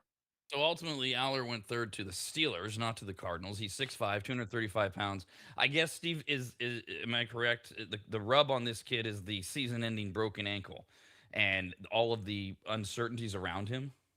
It could be. The rub on him from my standpoint is you look at him and he has all the makings of a great quarterback. He's got the arm, he's got the size, he has all this. And there are times that he makes throws that you just, wow, that's the guy. This guy can play the position. And then you watch him throw a little dump pass to a running back and he misses them, and just some wide open, easy throws that you and I could make, and he misses it. And it's like, what's the problem here? That's mine, is his inconsistency and his lack, it seems to me, to make the routine stuff. He can make some great stuff. And I think of Anthony Richardson with the Colts. He's got the ability. It's all there, but he misses on the stuff he should never miss on. And that's where I question him as a quarterback. So where's the wisdom then, if there is any, of the Steelers? I mean, third round, there's still some high-quality players available in the third round, and they take Drew Aller when they already have Mason Rudolph and Will Howard. nobody officially knows where Aaron Rodgers is going to land. Everybody thinks it's going to be the Steelers. What's the logic then of taking Drew Aller? Are they going to go 4 quarterbacks deep and 2 of them are going to learn from Rodgers? What's the thinking here? I don't think they're going to go 4 quarterbacks deep. And Will Howard got hurt in preseason last year, and so he was hurt for a big part. I think they may be viewing it as, look, Drew Aller is an upgrade over Will Howard, and if we have to go, we'd rather take our shot on Drew Aller. That's the only explanation I could have. Mason Rudolph is a proven backup. I don't think he's the question there. I think they're just saying, okay, look, we got a bad situation here. If I asked you today, who would I rather have, Will Howard or Drew Aller? Aller's the guy that the front office and the coaches picked, so I think that's why he ended up going there. Now, I didn't see this happen, but I was so intrigued. I did go watch the clip, and it's exactly what I wanted. So we're talking about the Steelers, and the worst kept secret in broadcasting was unveiled over the weekend. Maria Taylor announced on NBA Showtime that former Steelers coach Mike Tomlin is joining Sunday Night Football Night in America thing, the studio show. And first thing she did was ask him, what will Aaron Rodgers do in 2026? What I like about this is that Tomlin did exactly what we had hoped. He took his press conferences and he put them right in the studio. He was honest, he was affable, and he gave us some insight. Tom Brady, take notes. He says, quote, I think being around him for the 12 months that I was around him, he got a love affair with the game of football. And not only the game, but the process. I think he has an addiction. He is still capable and in really good shape. And so I think at the end of the day, he'll play football. End quote. Okay, everybody does. But at least Tomlin was able to add in I've been around this guy. He's a junkie for this game. And I don't know what this process of his is, but he'll be, and this is what we all thought, is he's just jerking everybody's chain. Not Tomlin, Rodgers. Yes, and he has been. I the things I don't understand. Look, Aaron Rodgers, here it is. You don't want to come to training camp. You don't want to go to mandatory. You don't want to play in the preseason. Here's your contract. Just sign it. We know this.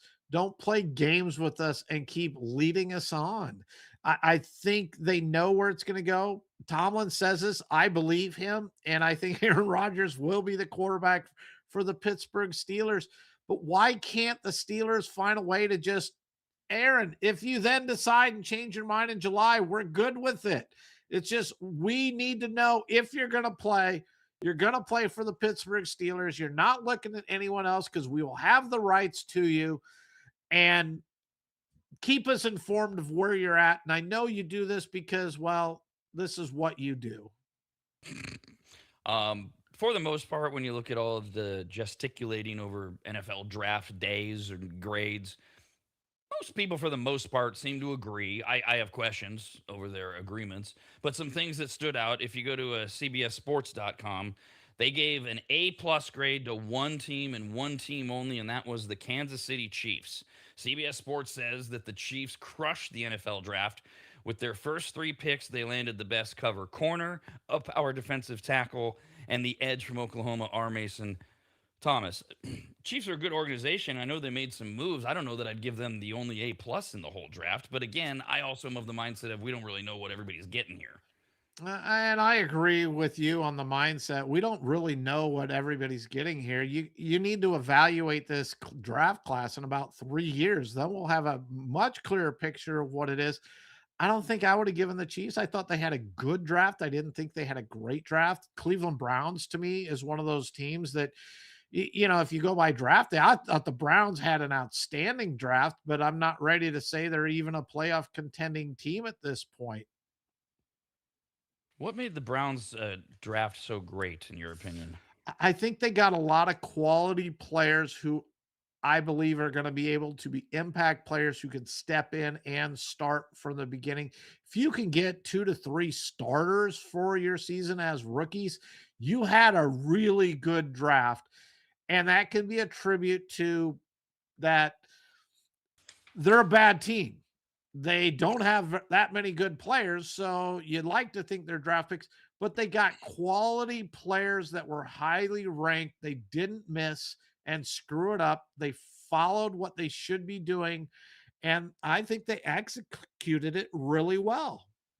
The USAtoday.com agrees with you. They gave the Cleveland Browns an A for a lot of the reasons that they said. And another team that's getting A's from everybody. And I think it's the same problem for me with both franchises. I'm like, who cares?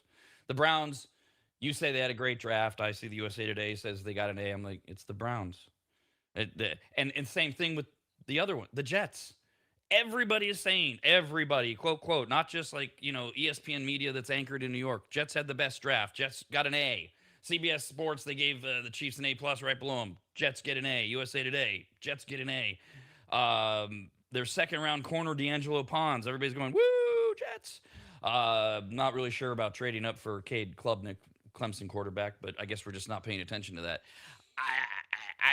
It's hard for I have more interest, like we talked about last week, and we'll do so again here in a moment, like with the Cowboys, who seem to have been really active and made some pretty interesting moves, because at least they're the Cowboys. Granted, like you said, they haven't been to the postseason this century or in any way that mattered. But maybe that's the disconnect for me with the Browns and the Jets getting A's. Like, okay, those franchises really. And they'll still screw it up. And the Browns drafted a quarterback. I mean, that was more my one question. Now we got 4 quarterbacks in that room. None of them are any good. How do we proceed? And they won't win. We know this. If you don't have a solid quarterback, you're not going to win. The Cowboys had a really nice draft as well. I'm not going to knock them either. I mean, Caleb Downs was the best safety out there. Lawrence, they're really high on him. Zion Young is probably the guy I would have went with at that spot, but I'll admit I don't know that much. Barham, the edge from Michigan, good player. Is he really going to step in and be another Micah Parsons? I would bet towards no, that's not going to happen. But it was a good, solid draft for the Cowboys. I'm not ready to hang a gold star on it. No, and I thought that as well. And because the Cowboys are so disappointing or overblown year after year after year, well, in every way, but with the draft, they were very active. And a lot of people cited Malachi Lawrence, their second first round pick, as an explosive, high ceiling edge guy. And obviously Caleb Downs, that fell right into their lap. Their other edge, Barsham, or J. Swan Barsham, the Cowboys had a good draft if these players fill the needs like we expect them to for Dallas. The other one that everybody's given an A to, the Miami Dolphins. Second round linebacker Jacob Rodriguez from Texas Tech. They say big time player on the defense. Third round tight end Will Kazmarek. They loaded up on a bunch of players with their remaining picks. Dolphins? Really? They had 11. And maybe it just went with the volume. They had 11 picks. Other teams had 4. So they have to have a much better draft because they have quantity over quality. I good draft. I don't think I'd have put the Dolphins that far out there. I was a little surprised with Chris Johnson, and he's a really big cornerback from San Diego State, my alma mater. Proctor to me was one of the top 3 tackles in the draft. He's the guy I really thought the Lions were going to look at trading up to go get. The rest of them, to me, it's a lot of players. It's a lot early on. But I also am going to get into something that I really haven't heard anybody talking about. And I found myself while I was watching this draft thinking about it, going, is the NIL money killing the NFL draft? And what I mean by that is so many players now, and we hear it. I mean, first round draft picks, they made more money in college football than they are in the pros.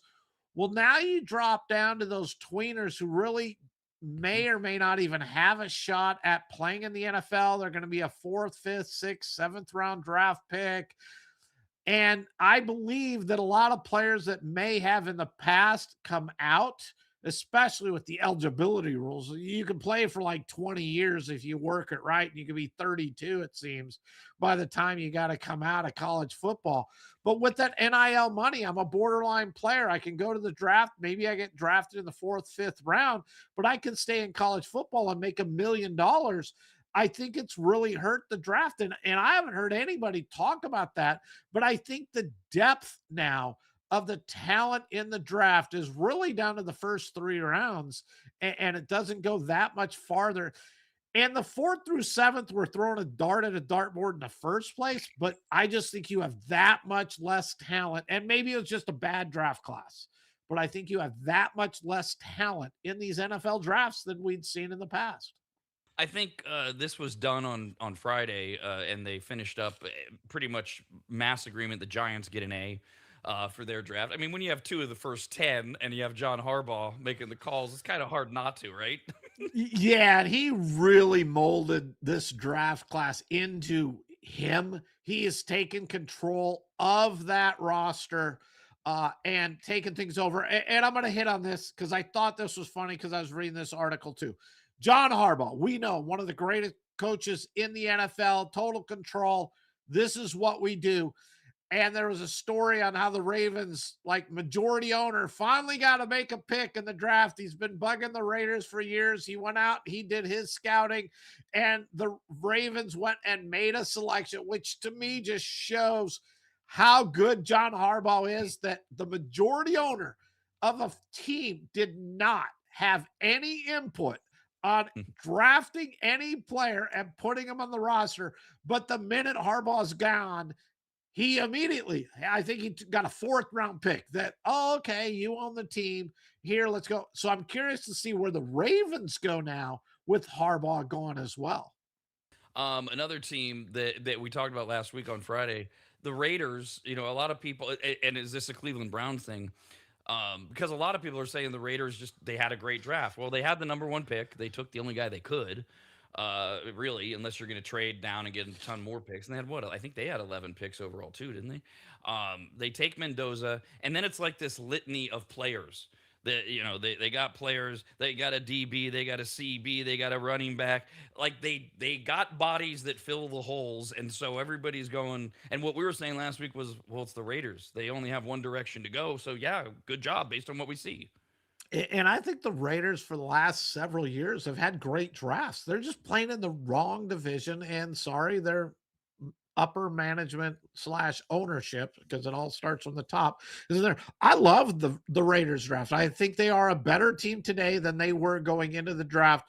And not just because of Mendoza, McCoy, cornerback for Tennessee. This kid is one of the guys that would have been a 1st rounder, but he slid due to injuries and other things that have come up. And they're able to steal him with like the 101st pick or whatever it was. Even if he doesn't pan out, nobody expects a 4th round pick to really make your team and or contribute to it. And they're getting a potential 1st rounder in the 4th round if they can get him, and if he's fully, and there are ifs there, but every 4th round and on pick has ifs with it. I thought the Raiders did great. I hope they continue this. Their last many drafts, I mean, Gruden had a lot of issues with their draft, but since this new, group has come in, I think the last 3-4 years that they have drafted solidly. And a lot of this is where the initial excitement around the Raiders has been coming from until we went over the schedule, and I went, yeah, okay, probably not 7 wins. They'll be lucky to get 5. But in addition to the things you mentioned, different coach, upgraded coach, and Max Crosby is still there, and all of that. In addition to everything else you said, there's reason to be hopeful. Not this season for the Raiders. They're in a good spot. They did. I think the phrase would be as well as they could in this draft, and now we have to see what happens. Yes, and this is to the Raider fans listening. I've been in your boat. Lifetime Lions fans. The draft is a Super Bowl. It really is. This is your one day of hope and building on it. Then reality hits when the season hits and you realize you're not that good and your record's not there. So a lot of optimism. I don't want to rain on their parade. I think they had a great job. But I know what it feels like knowing the draft is my Super Bowl for my team. Speaking of your Lions, most people gave him around a C. Not a very impressive draft. A lot of people pointed to picking tackle Blake Miller. They needed a tackle, but was that the right one? As a Lions fan, how did you feel overall from what you saw? Well, I think I texted you on Blake Miller that there was like 5 tackles with a higher rating still on the board when they took him. I think more my disappointment but I understand the direction that Brad Holmes went. My disappointment is I believe in the draft the best player available. Don't worry about your needs. And this draft really, for the first time as a Lions fan, felt like Brad Holmes and the Lions went solely for their needs. Okay, who's the best player who can fit at tackle? Who's the best player that would fit as edge? Who's the best player that can fit at linebacker? I mean, those were three, and then cornerback. Those were four really, that was their need board. And they went after who they felt was the best, who was available at the position they needed, not just the best player available, regardless of position. And they hadn't done that in past years, but they really felt like they did this year, which is where I'm down in their draft a little bit. And we talked Friday about the issue with Brad Holmes, the GM, drafting Miller. Was he said, "Hey, we've been following this guy for years. We've wanted this guy forever. He was our guy. He was the guy." Okay, well, then we hang this on you, depending on what happens with Miller. A couple others that stood out: the Rams. They got dinged by everybody, and they got dinged for the reason. Ty Simpson at 13. Let's see, who's this? CBS Sports, and USA Today had him as low as a C minus, and they cite the idea of taking Ty Simpson with the 13th overall pick. And we have a follow up from Friday about this whole thing. Remember Sean McVay Thursday? He seemed to be exuding this body image or this body language that said, "This sucks. I didn't want to do this." And we even kind of role played. What did he really say to Stafford? "Hey, this is BS. Let's go out, win the Super Bowl. We'll both walk." And who knows? I don't know what the truth is. I know that on Friday, that McVay came out sunshines and rainbows, even made a comment about something like, "Do I look in a good enough mood for you guys?" Oh no, he said, "What do you think? Do you think I'm angry right now?" He explained his quote grumpy demeanor in the aftermath of the surprising selection of Ty Simpson, saying that normal life had gotten in the way. Quote, "There were other things that had nothing to do with the selection of Ty Simpson. That's normal life." End quote. I don't know, family issues, who knows? Whatever. McVay added that Simpson's time to ascend to the quarterback spot would only come on Stafford's terms. McVay has been hard in the paint for this is Matthew's team. Matthew Stafford will decide if and when Ty gets a chance, etc.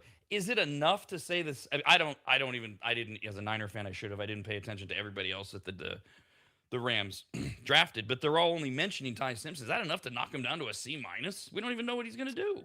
I think there's more questions there. And McVay, I was able to go back and watch some clips, and I think this is media damage control. He's cleaning it up. He's saying all the right things. He's got to get the team back focused, the pressure off of him.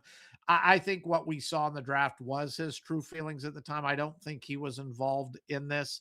But even their second round pick, they took the tight end out of Ohio State. I think everybody was, look, you need to get another wide receiver to step up and give that.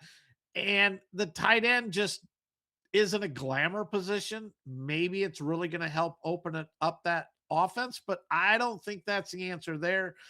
And I was disappointed that they didn't go get a wide receiver there. So I was really disappointed in their first round pick. Their second pick, I'm like, you could have gotten a tight end like third or fourth round.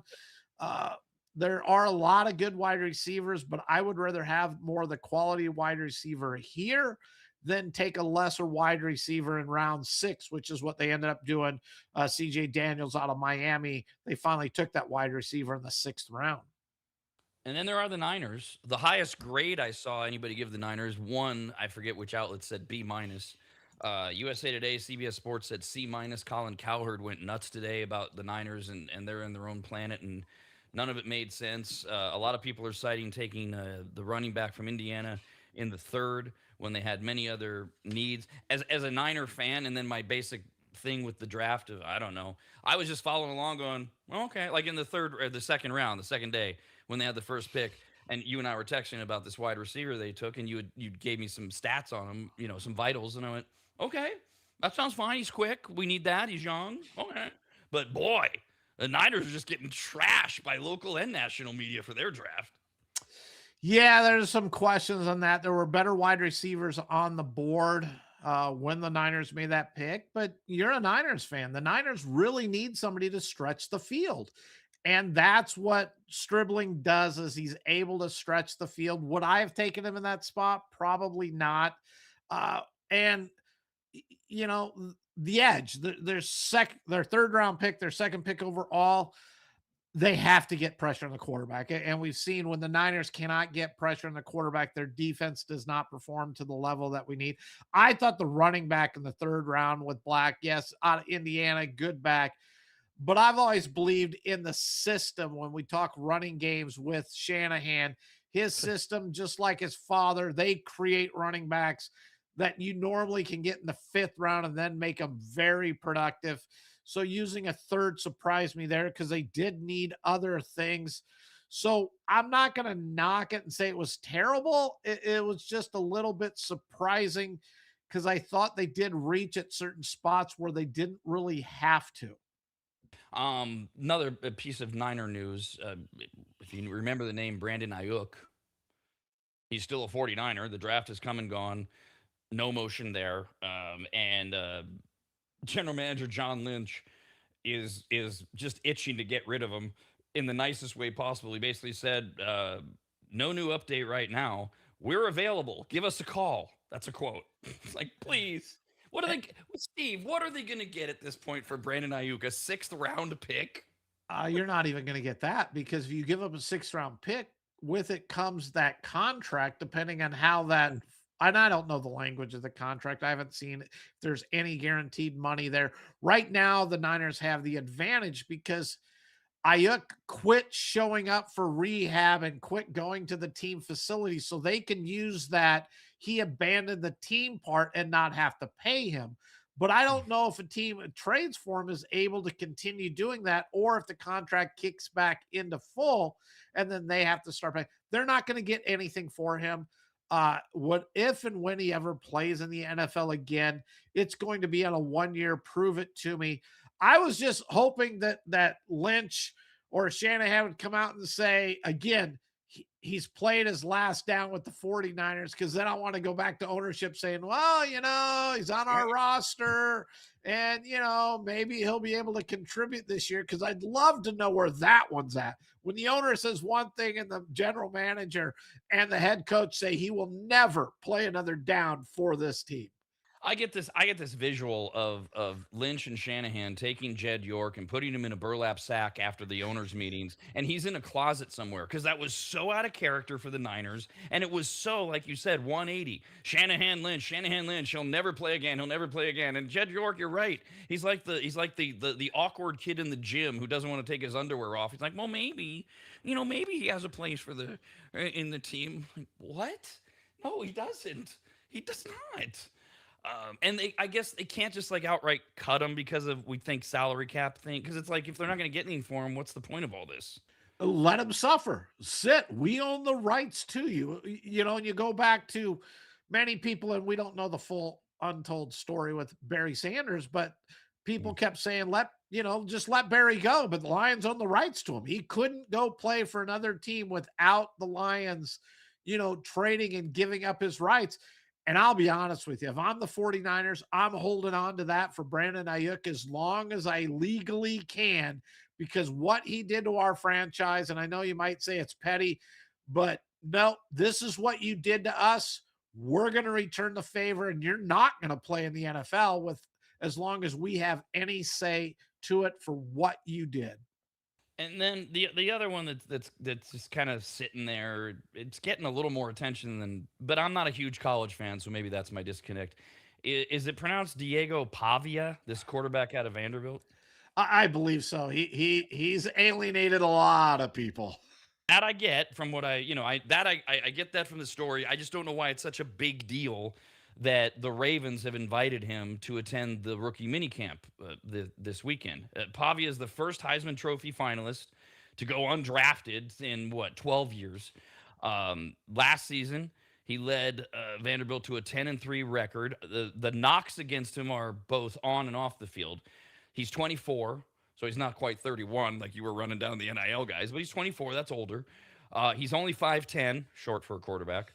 And a lot of people refer to questionable decision-making off the field. Perhaps the most famous was when Mendoza won in December.